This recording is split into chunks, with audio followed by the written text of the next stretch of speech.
Bismillahirrahmanirrahim. Assalamualaikum warahmatullahi wabarakatuh. Alhamdulillahilladzi at'amana bi nikmatil imani wal islam. Asyhadu an la ilaha illallah wahdahu la syarikalah wa asyhadu anna Muhammadan abduhu wa rasuluhu la nabiyya wa la rasula ba'da. Allahumma shalli ala Muhammad wa ala ali Muhammad kama sholaita ala ali Ibrahim innaka Hamidum Majid wa barik ala Muhammad wa ala ali Muhammad kama barakta ala ali Ibrahim innaka Hamidum Majid. Qala Allahu ta'ala fi kitabihil karim. A'udzu billahi minasy syaithanir rajim. Ya ayyuhalladzina amanu ittaqullaha haqqa tuqatih wa la tamutunna illa wa antum muslimun. Wa qala fi adhra ya ayyuhal insan innaka katihun ila rabbika kathan famulaki. Bapak Ibu hadirin yang dirahmati Allah Ta'ala yang pertama dan utama, marilah kita senantiasa meningkatkan, menambahi kesyukuran kita, keimanan dan ketakwaan kita kepada Allah Ta'ala dengan menjalankan perintah-perintahnya dan menjauhi larangan-larangannya.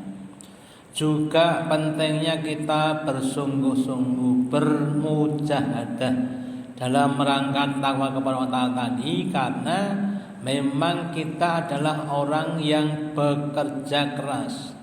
Ya ayyuhal insan, wahai sekalian manusia, innaka katihun ila rabbika, sesungguhnya engkau adalah pekerja keras, pekerja yang semangat, pekerja yang mempunyai giroh atau semangat yang tinggi kepada Tuhanmu yaitu Allah Ta'ala. Kathan famulaki, maka hasil yang kau ciptakan, yang kau kerjakan itu akan kau terima, akan kau miliki.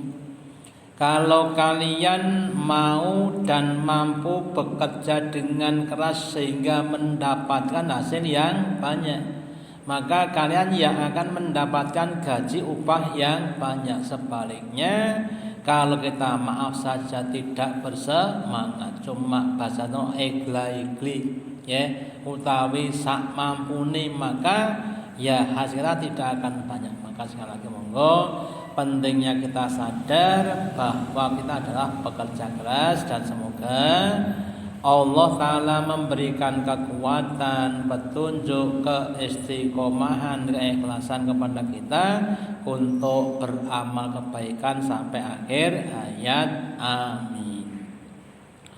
Selanjutnya marilah kita lanjutkan pengajian kita pada malam hari ini. Terakhir sampai surat Ad-Dukhan, surat yang ke-44 ayat 32. Sekarang kita lanjutkan ayat yang ke-33. Masih mengkisahkan, menceritakan, membicarakan kisahnya Bani Israil ya.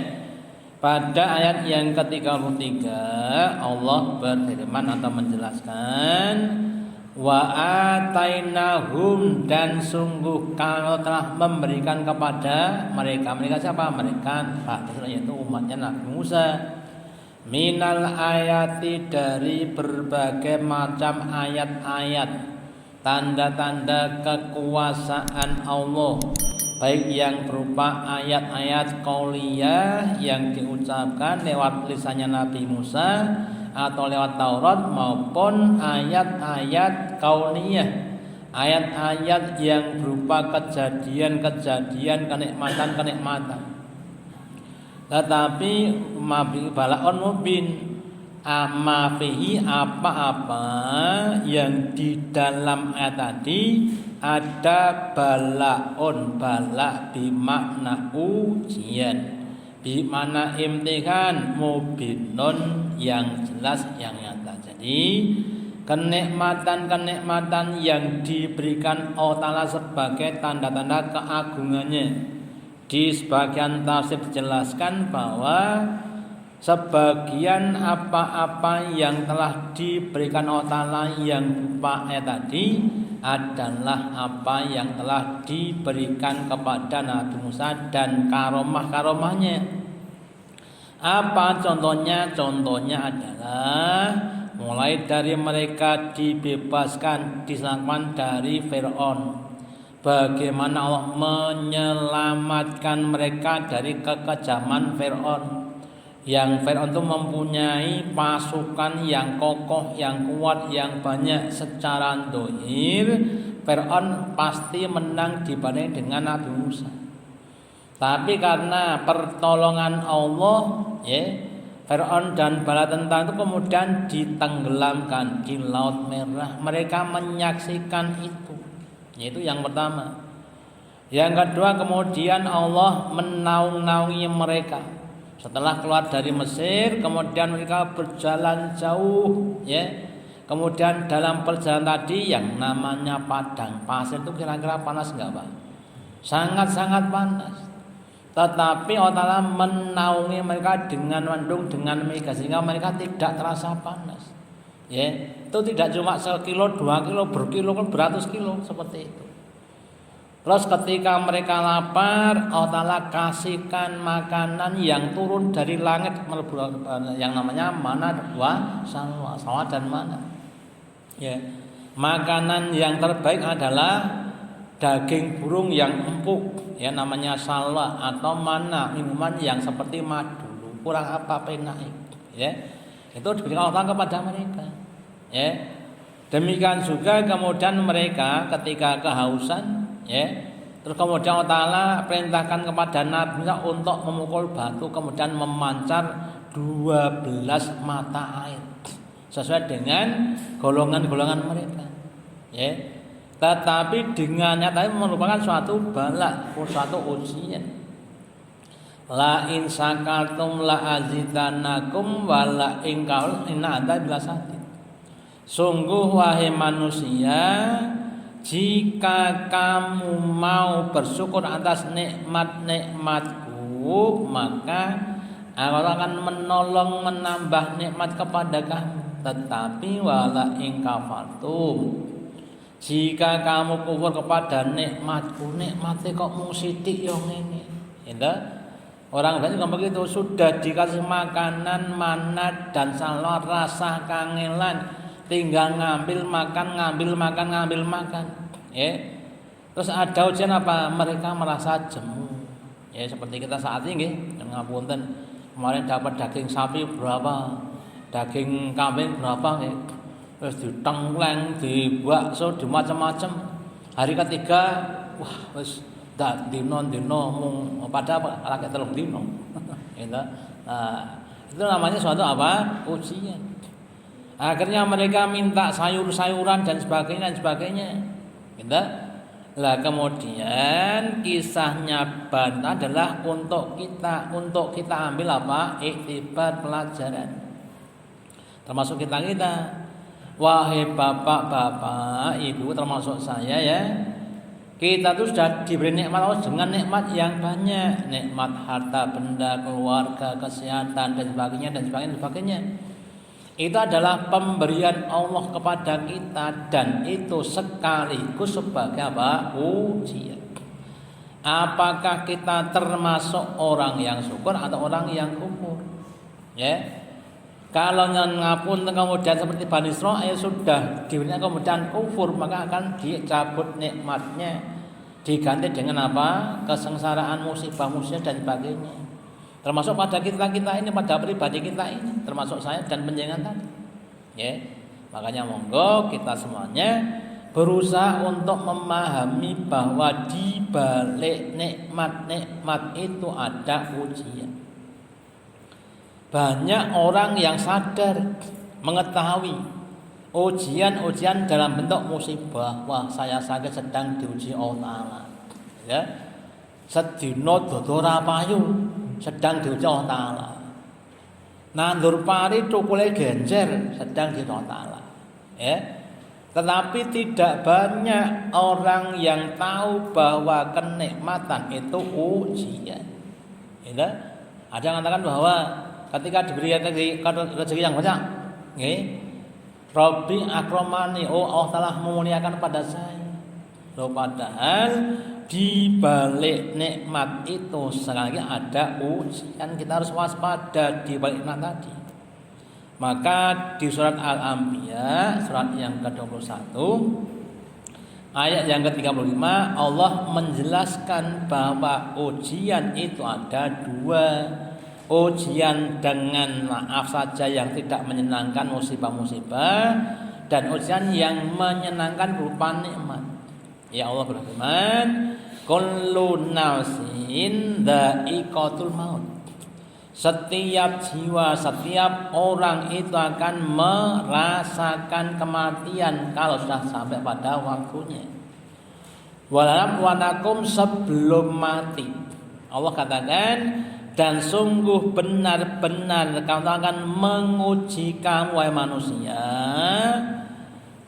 bisari dengan keburukan-keburukan, wal khair, dan dengan kebaikan, fitnah sebagai fitnah. Ya, sok kita dididik dengan tadi yang tidak menyenangkan. Ya, dikasih sakit, bagaimana reaksi kita, respon kita, apakah sabar atau tidak sabar? Ya. Dikasih rezeki yang sempit, bagaimana sikap kita, ya. Wal khair, dan juga dengan kebaikan-kebaikan, pasti kasih kenikmatan yang lebih banyak, ya. Uangnya berlimpah-limpah, anaknya pinter-pinter, ya. Istrinya cantik dan soleh dan sebagainya, ya. Tetangganya baik-baik dan sebagainya. Itu juga suatu apa? Ujian. Sekali lagi, kalau diberi nikmat ujian itu namanya ujian kesyukuran. Ya. Kalau musibah berarti ujian apa? Kesabaran. Sabar apa tidak? Maka yang pernah saya sampaikan, terus ada 4 kelompok A, B, C, D. Ya. Kelompok A, orang yang ketika diuji sabar dia sabar, ya, kena musibah sabar. Ketika diuji dengan kesyukuran, dengan kenikmatan, mereka bersyukur, orang yang terbaik. Ya. Yang B, ketika diuji enggak sabar, tapi ketika dikasih nikmat dia bisa bersyukur. Ya. Yang C sebaliknya, orang yang ketika diberi kenikmatan tidak bisa sabar, tidak bisa syukur, tapi ketika dikasih musibah dia bisa sabar. Loh, yang paling jelek itu yang D, dikasih ujian syukur, nikmat enggak syukur, malah kufur. Dikasih ujian berupa musibah malah enggak sabar, mentang-mentang, nyalahkan Allah Ta'ala dan sebagainya.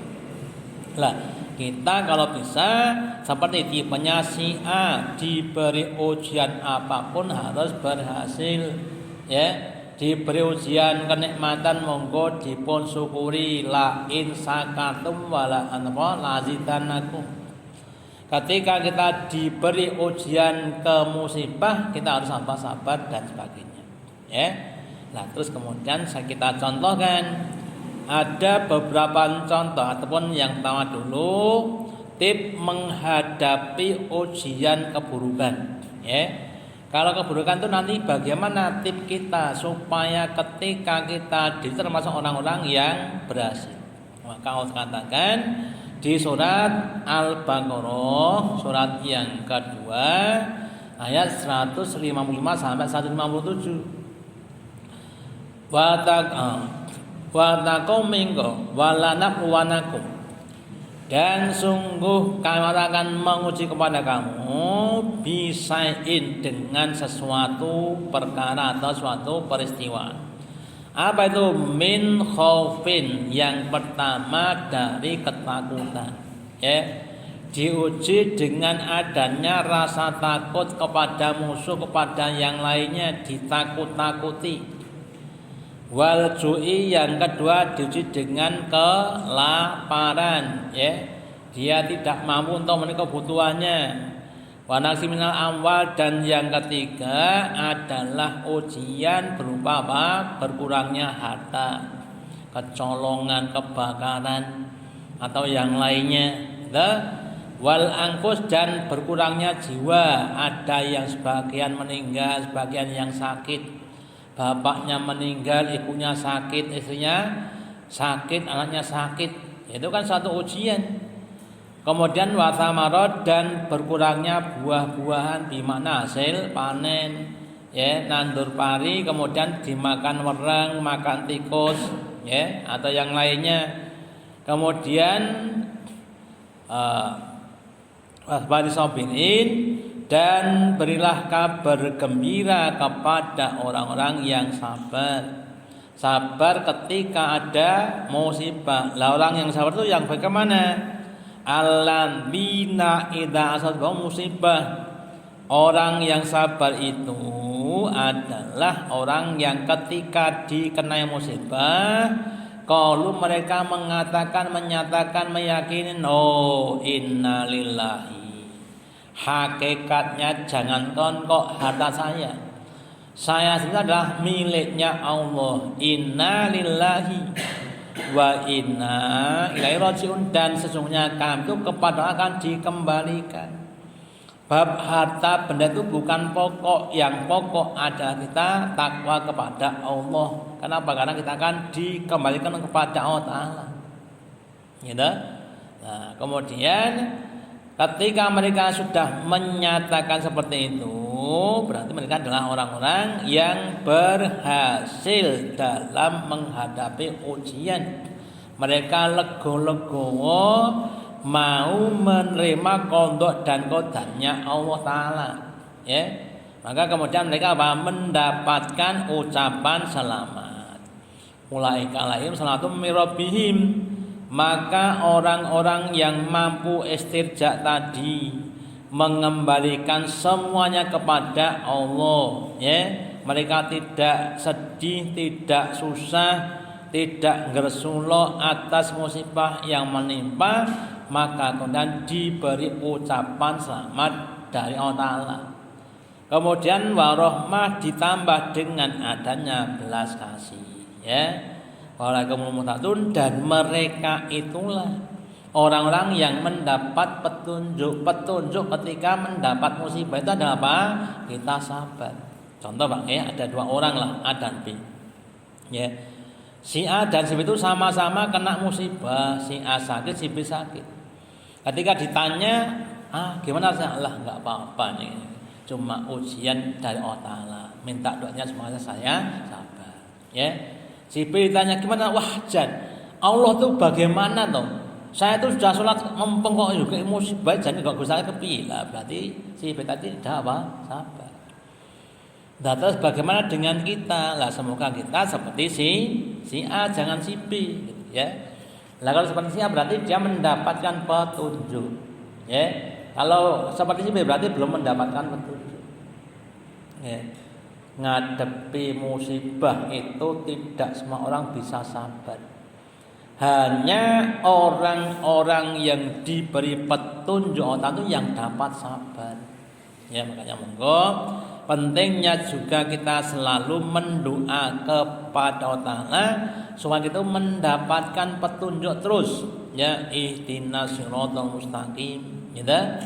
Ajakannya orang tuh tentang sholat sudah dapat petunjuk. Dia bisa sholat dengan khusyuk, ya, tumaknina dan sebagainya, bisa khusyuk, Pak.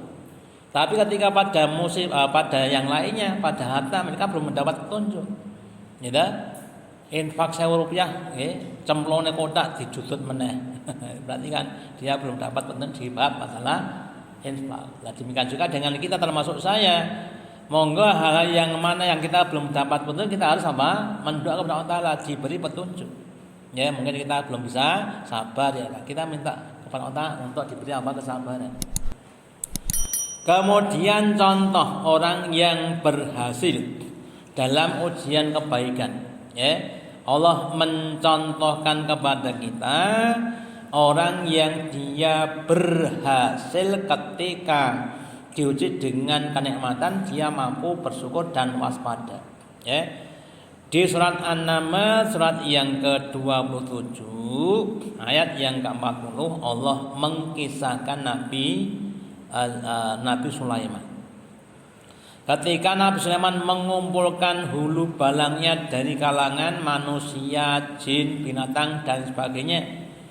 Terus kemudian Nabi Sulaiman bertanya kepada hulu balangnya, ya, para tentara-tentara, wahai tentaraku, siapa yang mampu untuk memindahkan singgasananya Ratu Balqis ke sini? Ya. Maka si jin Ifrit sanggup untuk mendatangkan sebelum Nabi Sulaiman berdiri dari tempat duduknya. Terus ada orang namanya Fakih bin Barqiyah yang lebih hebat, ya, nggak pakai lama, lebih cepat lagi. Sekedar apa? Sakedeping netro.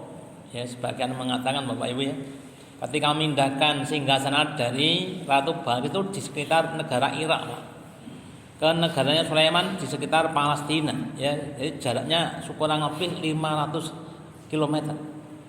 Itu ada yang menerangkan tidak lewat udara, tapi lewat tanah, dalam tanah. Oh, gimana itu caranya? Ya. Tapi karena itu adalah orang-orang yang diberi Allah Ta'ala kekuatan kemudian mampu. Lah setelah singgasana itu betul-betul wujud di depannya Nabi Sulaiman, qala berkata alladzi indau ilmin, ya. Berkatalah orang yang di padanya itu ada ilmu, namanya Hakim bil Waqiyah, minal kitabi, dari kitab apa? Kitab Zabur sebelum Taurat.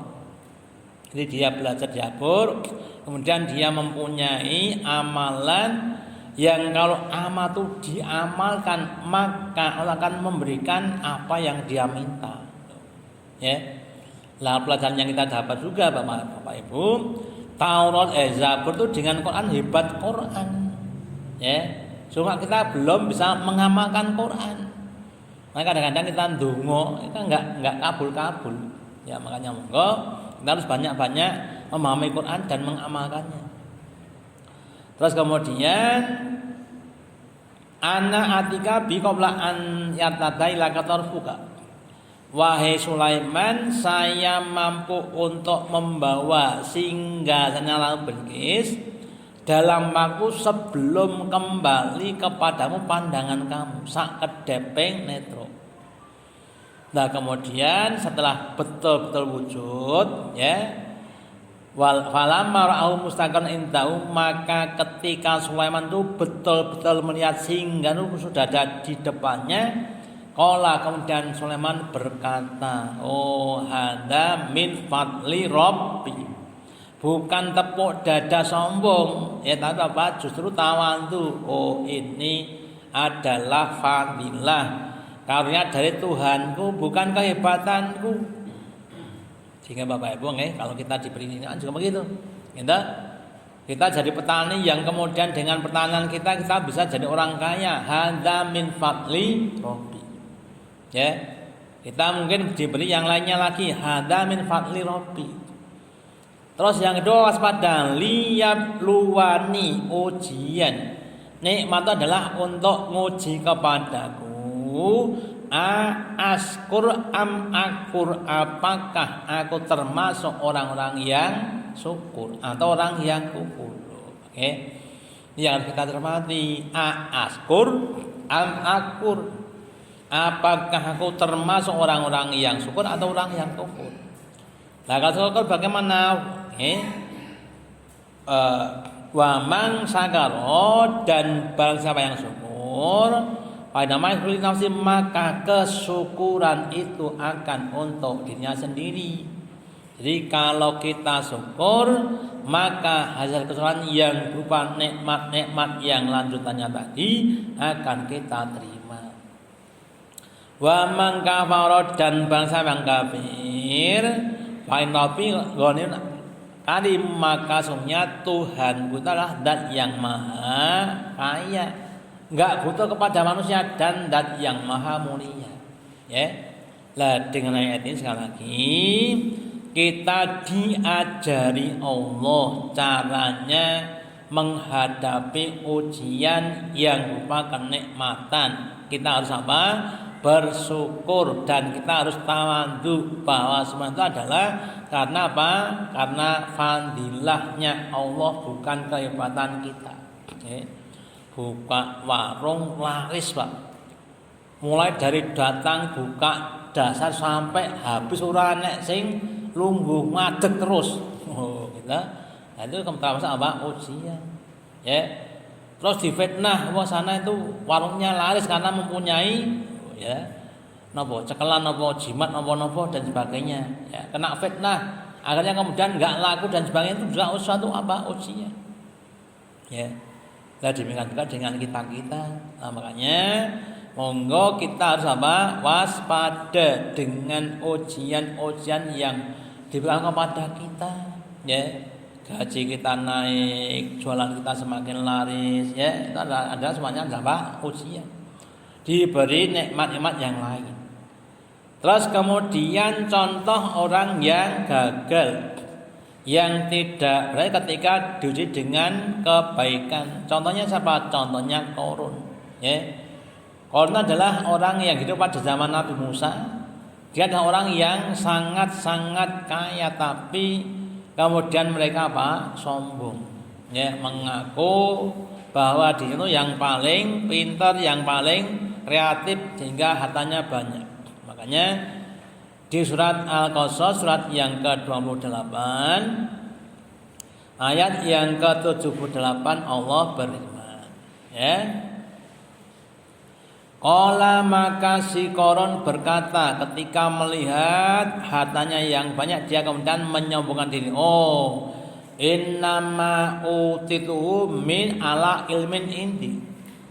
Sesungguhnya tiada lain apa-apa yang diberikan kepadaku, hartaku, mobilku, ya, mas-masanku, uangku, kebun-kebunku tadi, itu saya dapatkan ala ilmin indi, atas ilmu yang saya miliki. Oh, saya ahli pertanian, maka saya kemudian menanam padi atau yang lainnya, kemudian bisa berhasil, ya, hasilnya banyak, panennya banyak, melimpah ruah sampai utah-utah, ya. Saya ada orang yang pintar manajemen, saya bisa memanage, mengatur semua perusahaan saya, perusahaan pertanian, perusahaan industri dan sebagainya. Atau saya adalah orang yang mau dan mampu untuk mengendalikan bawahan saya sehingga mereka mau bekerja dengan baik dan sebagainya.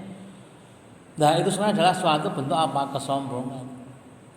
Ya. Terus Allah jelaskan lebih lanjut, ya, di kalimat berikutnya. Awalam ya'lam, adakah tidak mereka mengetahui annallaha qad ahlaka min qablihi, sesungguhnya Allah telah membinasakan, menghancurkan kepada orang-orang yang sebelum mereka, ya, minal qura, dari suatu negeri, man huwa asadu minhu, yang dia itu awalnya adalah lebih kuat dibanding dengan si Qarun. Hi Qarun, lihatlah orang-orang sebelum kamu, kaum Ad, kaum Tsamud. Mereka juga orang-orang yang hebat-hebat, tubuh mereka kuat-kuat, harta mereka juga banyak dan sebagainya. Itu saja dihancurkan Allah, apalagi cuma kamu. Ya. Nah, kalau kita pada zaman sekarang termasuk kita, apalagi kita yang lemah, yang badan kita lemah, ya. Kalau kita tidak mau bersyukur, maka Allah akan mengganti nikmat kita dengan berbagai macam musibah-musibah. Nah, makanya monggo kita semuanya Bapak Ibu kembali pada ayat yang kita bahas. Intinya namanya kenikmatan itu adalah ujian. Ya, sering Bapak Ibu saya sampaikan, seandainya kita disuruh untuk milih Pak. Milih jadi orang kaya atau orang miskin. Hampir semua orang mengatakan pilih orang kaya. Setelah ditanya kenapa kok pengen kaya? Ya karena kalau orang tuh kaya kan bisa menutup bersama kebutuhannya, mau makan, mau minum, mau berpakaian, mau berkendaraan, mau apa kan milih. Kan punya uang tinggal bayar daripada orang miskin apa-apa nggak punya. Oh, itu. Lah kemudian orang ingin semakin kaya lagi, semakin kaya lagi. Nah dia tidak menyadari di balik kenikmatan itu ada rasa tanggung jawab, akan ditanyakan di hadapan Allah. Maka kalau saya sampaikan di hadis Nabi bahwa orang yang paling baik adalah orang-orang yang Islam. Qad aflaha man aslama.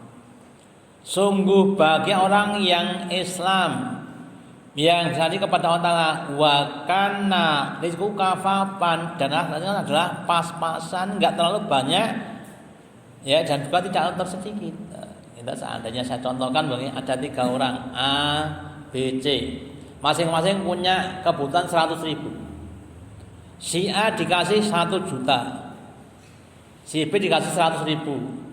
Si C dikasih 10.000. Kira-kira yang paling enak yang mana? Banyak yang jawab sepada A. Yo sing penak ya A tuh Pak. Lah kok penaknya gimana? Lo kan butuhnya cuma 100. Dikasih 1 berarti kan masih ada 900 yang tersisa. Lah itu mau untuk apa? Ya untuk yang lainnya. Apa kira-kira? Entah. Lah kalau jawaban dari yang lain itu nanti kalau kebutuhan ya primer kemudian apa? Sekunder. Kalau sekunder mah enggak masalah, kemudian tersier. Ya, kebutuhan adalah kebutuhan untuk meningkatkan gengsi atau harga diri. Ya. Ibu-ibu beli perhiasan, gelang, kalung dan lain dari emas itu kira-kira manfaatnya apa, Pak? Napa, Bu? Manfaatnya napa? Napa tambah awake rodok semangat ngoten? Nah, itu adalah untuk apa? Gengsi. Ya. Punya mobil yang harganya mahal tapi tempat duduknya cuma sedikit, ya, itu kan untuk gengsi. Nah, rekosnya apa? Rekosnya bisa kalau di akhirat. Karena bahkan dimintai pertanggungan dengan 1 juta uangnya tadi.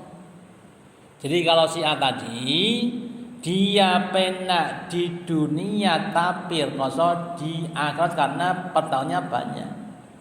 Sedangkan si C rekoso di dunia tapi tanggung jawab enak kenapa sedikit. Nah, kalau si B enak dunia enak akhirat, dunianya terpenuhi kebutuhannya, akhiratnya juga bisa mempertanggungjawabkan karena orang kalau pas-pasan biasanya digunakan untuk hal-hal yang tepat.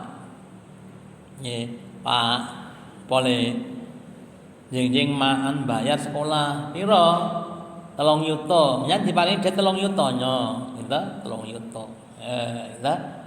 Tapi kalau jenengan dikasih uang 10 juta lah sing 7 yuta nggo apa nggo nah poyang-poyang lagi gitu. Makanya penak tuh rezeki apa Pak pas-pasan gitu lho. Nyuwun wani ndonga mboten ya Allah dengan pas-pasan wani mboten. Lo masalah ujian itu terus ujian orang itu memang beda-beda secara tadi. Ada ujian yang berupa keburukan, ada yang berupa kesabaran, berupa kenikmatan. Terus kemudian Bapak Ibu, semua nikmat-nikmat mulai dari nikmat jasadiyah, nikmat rohaniyah, nikmat harta benda, jabatan, termasuk kesehatan, termasuk keselamatan itu besok akan dimintai pertanggungjawaban. Maka di surat At-Takatsur surat yang ke-102 ayat terakhir atau ayat 8 Allah berfirman Tsumma latus'alunna yauma idzin anin na'im. Kemudian sungguh-sungguh kalian akan dimintai atau ditanyai pertanggungan dapat dari semua nikmat-nikmat Allah yang telah diberikan kepada kamu. Terus dalam sebuah hadis diterangkan lebih lanjut, ya. An Abdillah bin Zubair ibni Awam an abihi qala lama nazalat ketika turun ayat yang berbunyi summa latus aluna yauma idzin anin naim, kemudian dia berkata bahwa qala Zubair wa ayun naim nas'alu anhu, dan nikmat apa yang akan ditanyakan. Dia jawab bahwa wa innama wa al aswadani, yaitu dia itu adalah dua yang hitam, yakni at-tamru wal ma'u, yaitu tamer, yaitu apa? Kurma dan air. Ya. Lah kalau kita apa? Ya beras, ya. Makanan pokok kita apa? Makanan pokok kita apa, Pak Bu? Beras. Hampir tiap hari kita tuh makan beras bermakna sego ataupun nasi itu kita makan. Lu artinya apa? Artinya makanan yang sering kita makan akan dimintai pertanggungjawaban. Sedangkan daging sapi lah mboten tak dina mangan to, Pak. Nggih mboten, coba nek bakul daging sapi mbok menawa. Nah, gitu. Itu juga apalagi akan diminta pertanggungjawaban. Dan juga air, siapa yang enggak pernah minum satu hari belas atau minum apa ada? Enggak ada. Minumnya berkali-kali. Nah, itu akan dimintai pertanggungjawaban di hadapan Allah. Terus kalau kita bisa jawab, najaka, selamat. Kalau enggak bisa jawab, nyemplung neraka. Wahai si Wulan, dalam ya Allah Ta'ala, kamu dulu tak kasih nasi, tak kasih beras untuk apa? Untuk makan. Yang kamu buang banyak, banyak ya Allah. Yang dibuang itu banyak. Kita Bu, hampir tiap hari, tiap rumah, Pak. Hampir. Nek penyan boten Anda pun ngandel mangsur, Pak. Setiap rumah itu hampir membuang nasi. Gitu, hampir loh, Pak. Bahkan kadang lawuh men diguak ngene. Iwak sapi lho diguak. Mergo ora iso ngolah, Pak nggih, nyuwun ngapunten. Gitu. Apalagi yang lainnya. Nah itu sebenarnya akan dimintai pertanggungjawaban. Kalau kamu sia-siakan namanya mubadzir. Mubadzir adalah apa? Temannya setan. Inna mubadzirina kanu ikhwana sayatin. Sesungguhnya mubadzir, menyia-nyiakan nikmat itu adalah temannya setan. Bahkan satu lihat kafuran, dan adalah satu terhadap Allah adalah makhluk yang kafir. Koncone wong kafir ya nanti lama-lama kena kekafirannya tadi. Nah makanya dengan ini kembali monggo kita berusaha untuk tidak membuang nikmat makanan dan minuman. Pripun carane monggo dipelajari dewi-dewi. Kalau kita punya magic jar, magicom nih, monggo nasinya kemudian diukur kira-kira satu keluarga itu butuh berapa dan sebagainya. Demikian lauk pauk. Kadang-kadang ngapunten di tempat saya itu goreng tempe 5 kilo rantai, Pak. Kenapa? Yang makan cuma orang 2 orang, mangan loro sing telu niku dibuang. Apalagi yang sayuran, bagi anak kita kan jarang makan sayuran. Makanya bangsane instan gitu ya. Terus lebih detail lagi di hadis yang lainnya, Nabi bersabda, la tazullu qadama ibni Adam, tidak akan bergerak beranjak kakinya Adam yaumul qiyamah besok pada min indirabbih, dari depan Tuhannya, hatta yus'alu an khamsin, sampai dia ditanya tentang 5 perkara. Jadi ketika kita disidang di hadapan Allah, maka sidang itu tidak akan selesai sebelum kita ditanya 5 perkara. Nah, terus 5 perkara apa? Yang pertama min umurihi, dari umurnya kau gunakan untuk apa? Sejak kamu lahir sampai mati berapa umurmu? Oh 60 tahun, oh 70 tahun, oh 5 tahun. Terus umurmu gunakan untuk apa? Untuk kebaikan atau untuk keburukan? Yang pertama. Yang kedua, wa an sababihi, ya. Dan yang kedua adalah dari usia remajanya ketika badannya dalam keadaan kokoh. Umurnya baru 20 tahun, ya. Badannya kekar, kekuatannya maksimal, terus untuk apa? Untuk dia rajin ke masjid atau dia rajin untuk yang lainnya, ya. Akan dimintai pertanggungjawaban. Wa malihi, dan yang ketiga adalah dari hartanya. Hartanya untuk apa? Kau gunakan untuk apa? Kau gunakan untuk apa? Dan dikatakan bahwa untuk masalah harta akan ditanya dari dua sisi. Dari mana kau dapatkan, untuk apa kau gunakan? Nah, kemudian kembali pada kita masing-masing. Wahai Bapak Ibu, harta yang kita dapatkan dari mana? Dari yang halal atau dari yang haram, atau sing abu-abu? Ya. Kalau maaf saja mungkin masih yang haram, bagaimana mungkin kemudian berusaha untuk mendapatkan yang halal? Maka sebagian doa yang diajarkan Nabi adalah Allahumma akfirni, ya Allah Ta'ala, cukupkanlah aku bihalalika an haramika, dengan apa-apa yang halal, jangan engkau berikan yang haram. Itu doa yang harus kita doakan. Cukupkanlah kami dengan apa yang halal dari yang haram. Maksudnya jangan sampai kita kena haram. Kemudian kita bertawakal kepada Allah dari yang lainnya, ya. Ini harus kita doakan supaya sekali lagi rezeki kita diberikan dari yang halal-halal, tidak dari yang haram-haram. Terus yang berikutnya adalah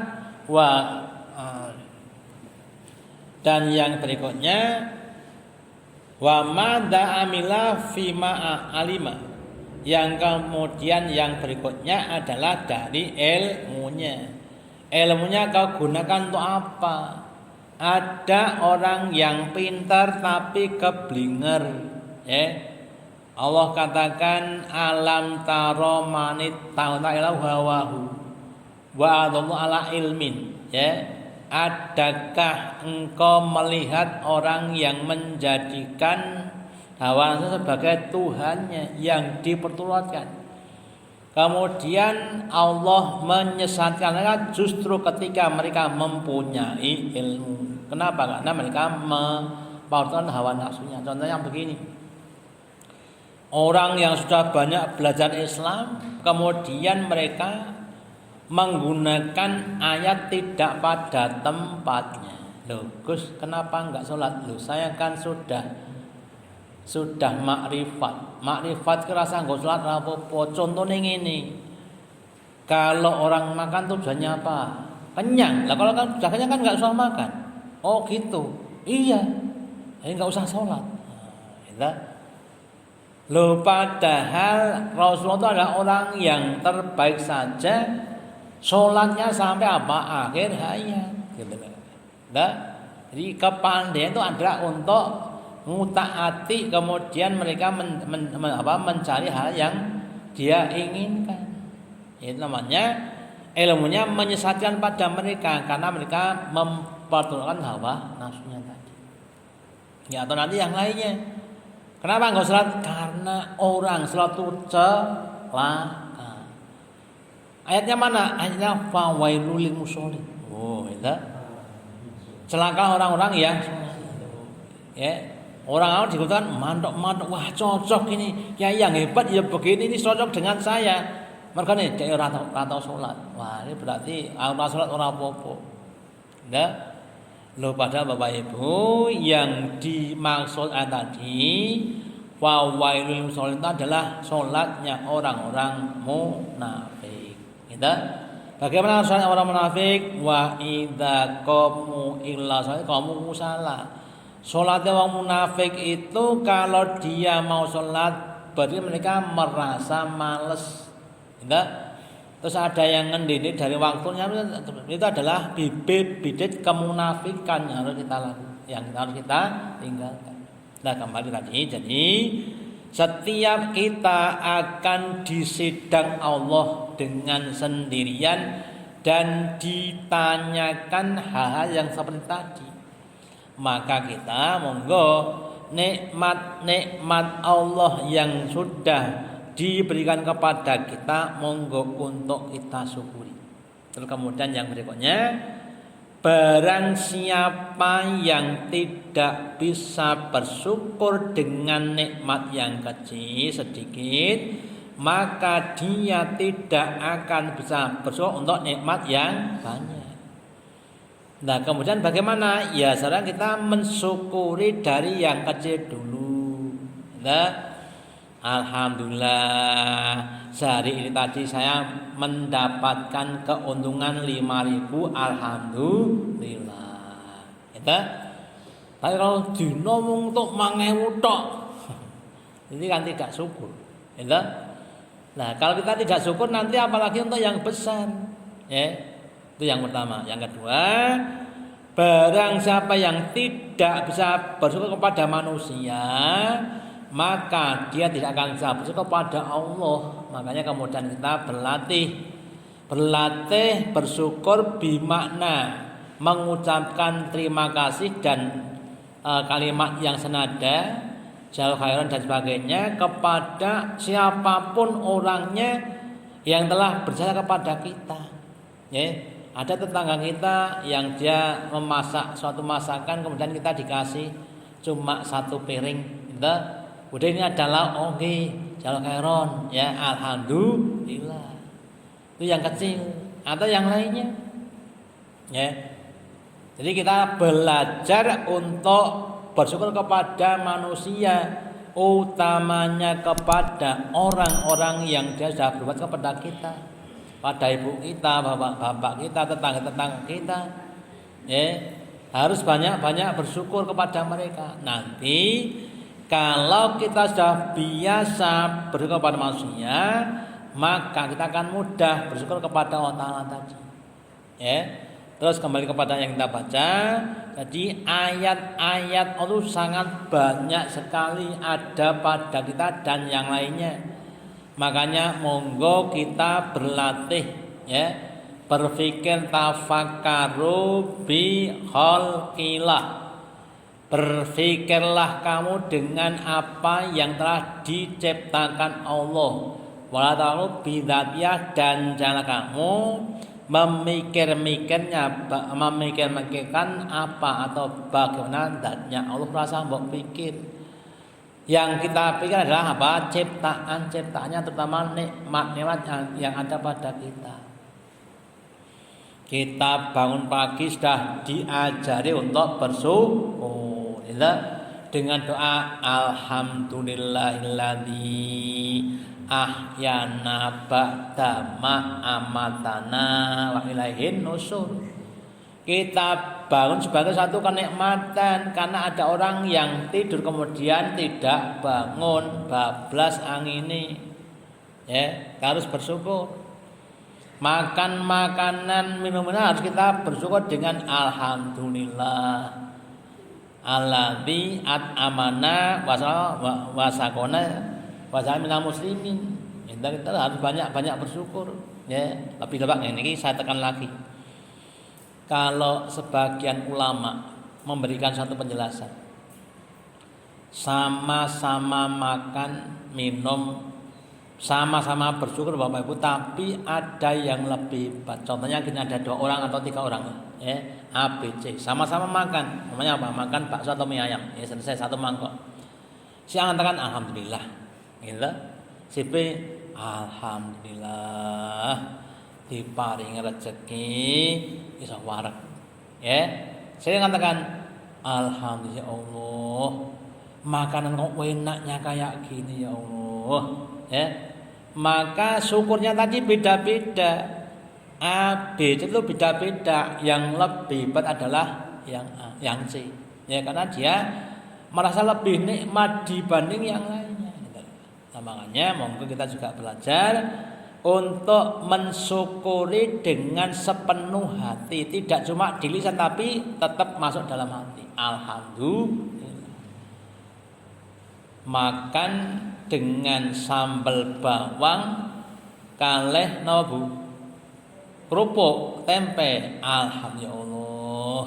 Tempe wenake raja mak. Ya.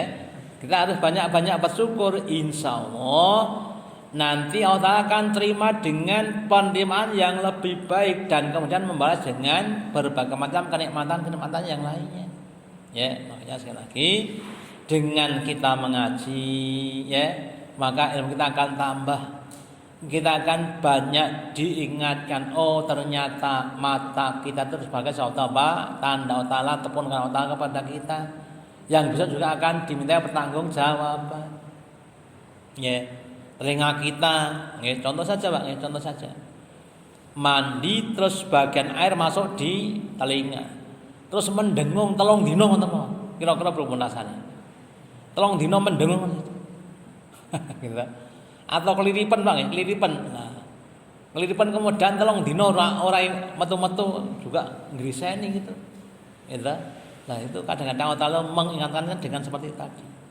Ya, nah, makanya mungkin samanya semoga kita termasuk hamba-hamba Allah yang pertama mampu memahami ayat-ayat tanda-tanda keagungan Allah Ta'ala. Yang kedua, semoga kita termasuk hamba Allah yang mampu untuk mensyukuri nikmat-nikmatnya.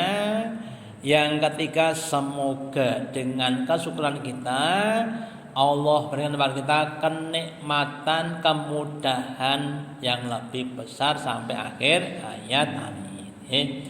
Demikian yang dapat saya sampaikan, semoga ada manfaatnya. Allahumma taqabbal minna innaka antas samiul alim wa tub alaina innaka antat tawwabur rahim. Kita akhiri dengan doa majelis. Subhanakallahumma bihamdika asyhadu alla ilaha illa anta astaghfiruka wa atubu ilaik. Wassalamualaikum warahmatullahi wabarakatuh.